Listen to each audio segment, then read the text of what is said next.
What's up, guys? Here's my experiences on the carnivore diet. First of all, I want to reveal my bias, which is that I grew up from my earliest ages that I can remember.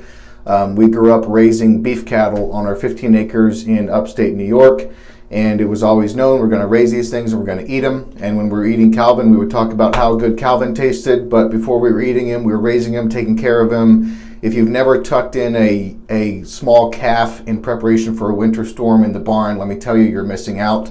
So that is my upbringing. I was raised around beef, eating beef, loved beef, loved the beefers when they were alive. We had a lot of fun with them. We trained them to take saddles, and my brother and I rode them. That's my experience. I've always felt great on beef. I've always loved beef. That's a bias. Second of all, a lot of the people are talking about the negative effects of beef cattle on the climate, and I don't buy it. I'm not an expert. I don't understand all the things. I have to think that beef cattle has a very negligible effect on the climate when you compare it to other things. I mean, think about how many beef cattle would have to be alive and die to have an effect on the climate that is anywhere close to the train crash in East Palestine, Ohio. I mean, I have to think that amount of beef cattle to have even that effect on the climate would be an astronomical number that could feed people, so many people, okay? I also have to think that when you think about the effect of beef cattle on the climate, we compare it to what's going on in Ukraine right now. It would just be, so it's to me, it's a little bit absurd. And also I think about, when we think about shifting from eating actual beef to fake manufactured meat, the effect on the climate of getting tractors to spray, to grow plants, to make fake meat. I mean, my gosh, I have to imagine the effect on the climate to make fake meat is far worse than just raising beef cattle. But what do I know? I'm no expert. That's just, my view on things. So in terms of not eating beef for the sake of the climate, I don't buy it. I'm sure beef cattle probably have some effect on the climate. You and I do too.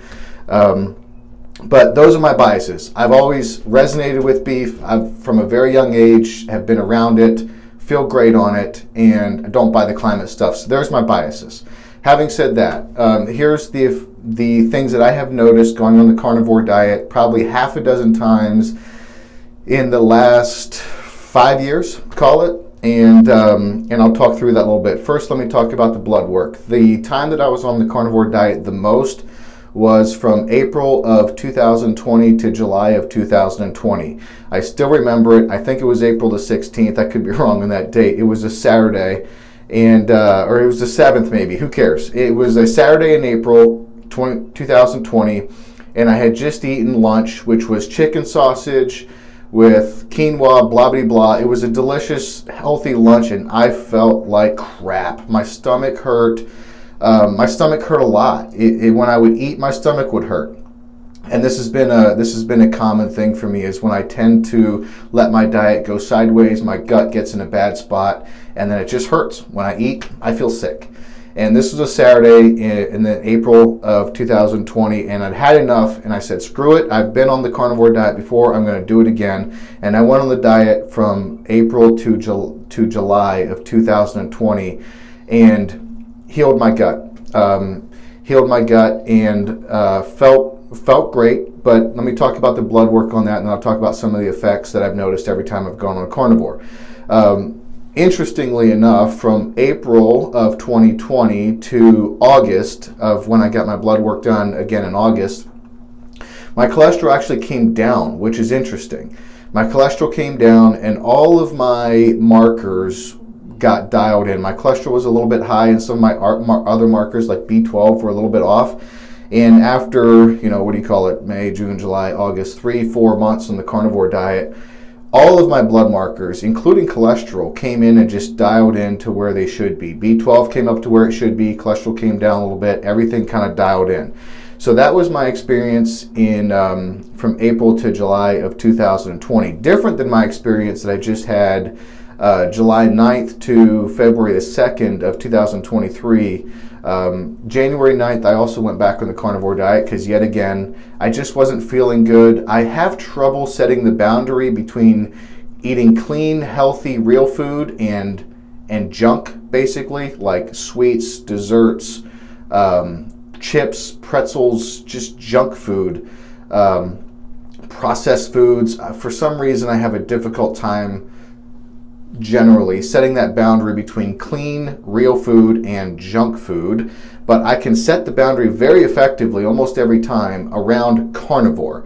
I'm getting better at that. Like right now, I'm basically just eating real food that's clean, and I'm successfully not eating a bunch of junk food. So it's working right now, but historically I've had trouble setting the boundary where reasonable, normal people should be able to set the boundary, which is just eat good, clean, real food and skip all the processed junk food. But I've had trouble with that, but I have successfully been able to set the boundary around carnivore. So that's part of what has helped me, is I just cut out the negative stuff and stop eating all that crap. But in January 9th of this year, again, my gut was feeling wonky.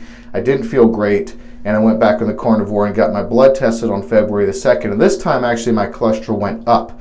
And my cholesterol went up, total cholesterol went up, LDL, the bad cholesterol, went up. HDL, though, the good cholesterol, also went up. Interestingly enough, though, my triglycerides, which my understanding is triglycerides is a measure of the fat that you're carrying around in your bloodstream. My triglycerides went down to 47, which is the second lowest they've ever been. They were 46 in May of 2022, and those are the two lowest markers for triglycerides that I've ever had with my blood work. And so that was happening both times, back to 2020, and in this year, my experience was my iron went up. But the other thing that's important to note on both cases, all right, so I've gone back on carnivore probably half a dozen times over 5 years, call it, but the two best cases of being on carnivore and then getting my blood work was that April to July of 2020, and then most recently again January the 9th. The only thing I will say though about the blood test on February the 2nd was that I had not been on the carnivore very long. I mean, I only went on it on January the 9th. And also I was working on a back injury on December the 30th, so my gym schedule through the month of January was all jacked up. I wasn't pushing hard. I was injured. I popped my lower back again. So that is a factor as I consider the blood work done on February the 2nd for sure. But the other thing to note is that in both cases, my B12 went up. Actually, in August of 2020, my B12 went up to 1,070. And in February 2nd of 2023, my B12 went to 1,067. And that's compared to a few other times that I've got my blood work done. My B12 will be somewhere between 350 and 450. Now, I do supplement for B12 every day. I take a little B12 pill. But in every time I have gone on the carnivore and gotten my blood work done, my B12 goes way up. B12 is a feel-good energy, and that's about all I know about it. All right, so that's what has happened with my blood work. Oh, February the 2nd, my cholesterol was as high as it's ever been. Now, also, my good cholesterol was also about as high as it's ever been, but my overall cholesterol was higher than it's ever been that I have gotten tested for in my life, actually. So it was a concern. So I got just 3 days ago, I got a scan done on my heart where you can do like a calcium scoring scan on your heart to see if there's buildup in your arteries. My understanding is you need cholesterol. It's what carries the good stuff through your bloodstream. Okay, I don't know much about this stuff. My understanding is without cholesterol, we'd all die. It carries the nutrients throughout your body. So people tend to think that cholesterol is a bad thing. There are some bad things that can be associated, certainly I believe, with cholesterol. But my understanding is that the thing that gets bad with cholesterol is when you have, from inflammation, you build up like these issues or scar tissue in your arteries, and then cholesterol starts to attach to it and get jammed up on it. Next thing you know, your arteries are half closed.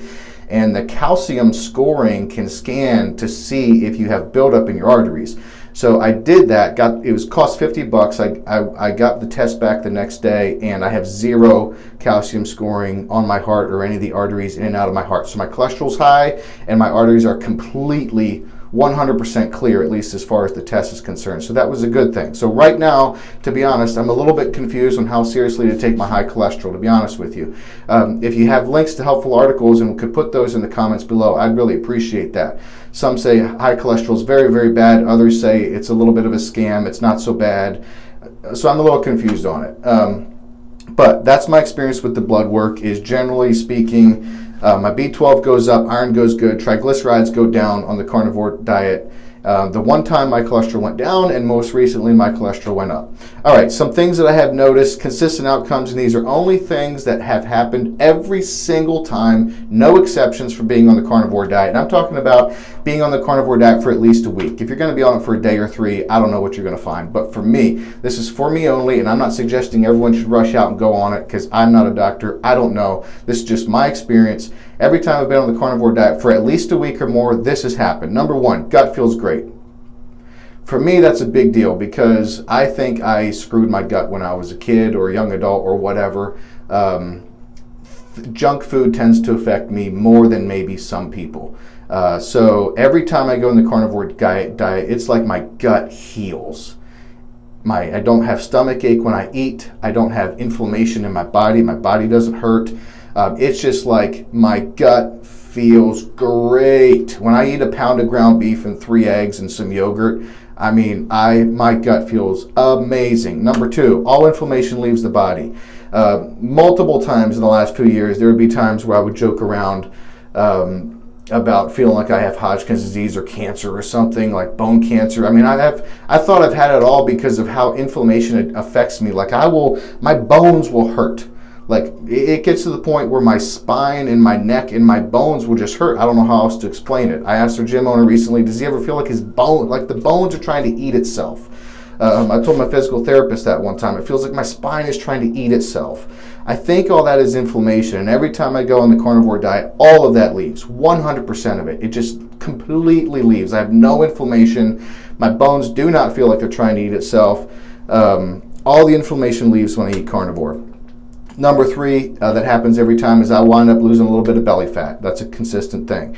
Number four is I tend to get a little bit of an increased mental clarity. I think you would get this just from going on keto also, but my brain always feels to function a little bit better when I'm just on carnivore because I'm not eating a lot of that crap, and that can cloud your brain. That's from inflammation too, is my understanding.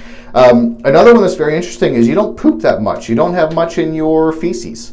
An example I always give on this is I grew up around coyotes, and if you would see coyote scat in the woods, the one thing you'll notice with coyote scat is it's not that much. When you compare coyote scat, the amount of poop pile from a coyote to our dog, which is a Great Dane, I mean, our Great Dane's poops are massive. They're like little cow poops. Coyote scat, of course, smaller than a Great Dane, but coyote scat there is not much there, and there's often rabbit hair in it also. So it's like coyotes eat meat, and they process every piece of that meat except for you can't process the rabbit hair, and so there's usually some rabbit hair in coyote scat also. Same with us.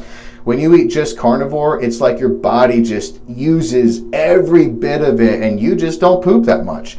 You might have some diarrhea, but you don't poop that much. The next interesting thing is that you don't break wind. You don't fart when you eat carnivore. I had someone on my podcast a few years ago, and she was making the point about, these people that eat meat and fart all the time. And I didn't say anything, in the moment. I should have, but that is a misconception. You don't fart from eating meat. You fart from eating carbs. You fart from eating stuff that your body can't process, and then it has to create gas, and then you pass that wind. When you eat carnivore, you basically stop breaking wind altogether. It's like your body uses everything that it's eating, and everything's good, and it processes it, uses the nutrients, and there's not gas. Another thing that I've noticed every time going on carnivore is that I don't have energy crashes in the afternoon. You don't have this up, down, up, down, up, down spike in energy.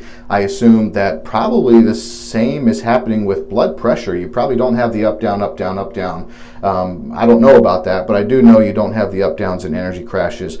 Another one is that you lose your dependence on eating times. I mean, I would go all day, without eating sometimes and feel great. I had notes from this was late April of 2020. I had made a note in my journal. The night before, I'd eaten 3 steaks, some ground beef, 2 eggs, cottage cheese, yogurt, and half a pack of bacon. So that'd be half a pound of bacon, and felt great. And the next day, I didn't eat until 7 p.m. And then I had like 2 or 3 chicken sausages the next day, and that was it that day. So you lose your dependence on having to eat at like morning, noon, evening, all those times. So you lose your dependence on specific eating times. I've also noticed that for me it clears up night sweats. This is not super common, but every so often I will have night sweats. And if you Google night sweats, there's not a lot of good reasons for it, so it has scared me in the past. Every time I go on carnivore, they all stop. And then, like I mentioned before, this is very effective for me in setting up an effective boundary. Yeah, if I just agree with myself I'm going to eat only carnivore and make a game out of it, see how I feel, log the results, get my blood work done if I can, like those types of things, I can set up an effective boundary, and which I sometimes have a hard time doing. All right, in summary, I feel great. Every time I go on carnivore, I feel great. My gut heals itself. I feel fantastic. I do plan to use it only when necessary. So after I got my blood work done and I saw my cholesterol was high, I've been Googling how to get your cholesterol down. And I've been eating a lot of greens, avocados, walnuts, nuts, blueberries, fruits, those types of things to try to bring my cholesterol down. Like I mentioned, I'm a little confused on how important that is right now. But to me, it makes sense to eat all kinds of foods, right? They're all out there. May as well eat them. So I think that my plan is just to eat good, real food and eat all kinds of foods. I mean, it's here to be eaten. I have to imagine it's good for you. Otherwise, though, when I'm not on the carnivore diet, I feel good when I eat a mostly keto diet or certainly a low carb diet. So those have been my experiences on carnivore. I would be curious to know if you have any experiences. Drop those in the comments below, and I'm particularly interested in cholesterol. If you have any links that you want to bring to my attention, drop those in the comments below. So that's my experience. For whatever it's worth, hope it's helpful. Bye, guys.